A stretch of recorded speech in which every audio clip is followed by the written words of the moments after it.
Thật rồi, bắt được. Đi o p, hai lô lon xi, lại lô lon xi. Chị chết tên nó tên bếm lông bếm à?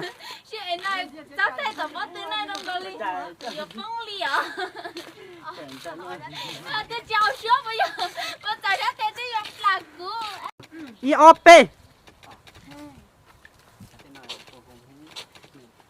Cho à, của nó cứ chỉ bao lý thế tiên.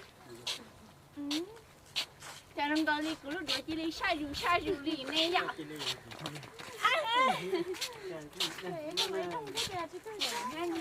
Đâu chả chập rất tốt ở đấy.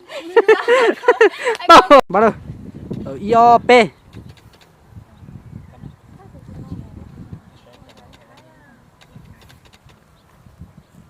Đúng rồi, dẫn xin à?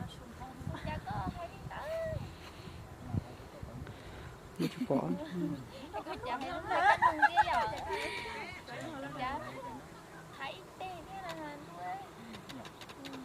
IOP liên lộn đây nè.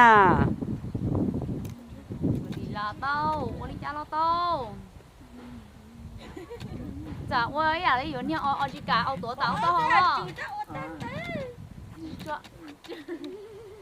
Ở cái tao nữa tao không à? À cua, tụi xé à. IOP.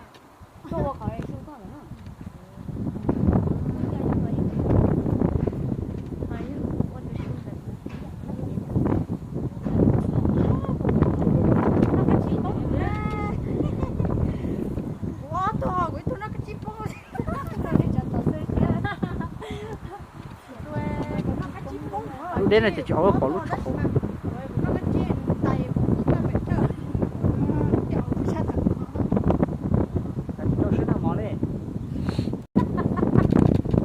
Trời hành tới của tiếp nhận. Cứ giờ con đèn nữa nè.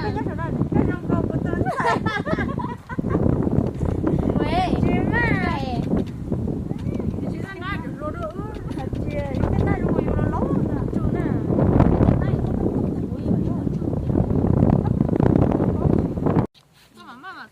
Ở IOP Tolo.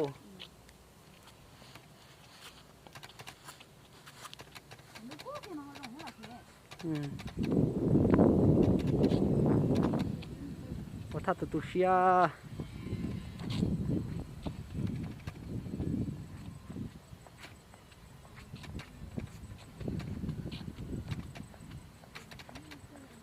Hẹn khẩu lẹo. IOP.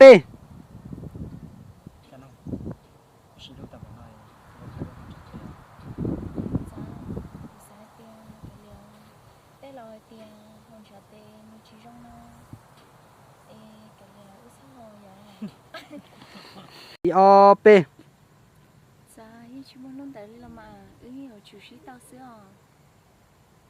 Ồ, tao nó. IOP.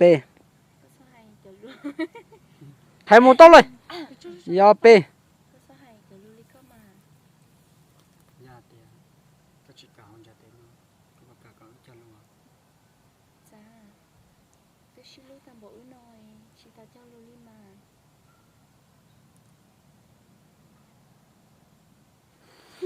IOP.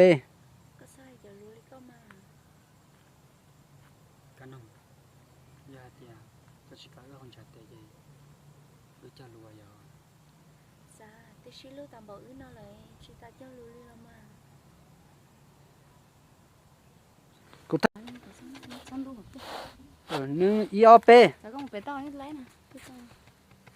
Có sạch sắm về thế này. Cô ta tụi xía mà. Tụi xía nè. Có còn cho cậu chạy đấy. Cậu họ chạy hết hết. Sao luôn luôn lại. Cô ta tụi xía. Cô ta tụi xía cho đi con. Không về đi sạch sạch. Tôi sạch sạch. Ôi ta đi chảo một cái gì một cái chờ nè. Thôi chảo một cái nhìn chờ. Đó, như tự giờ tua nó tỏ thế xong rồi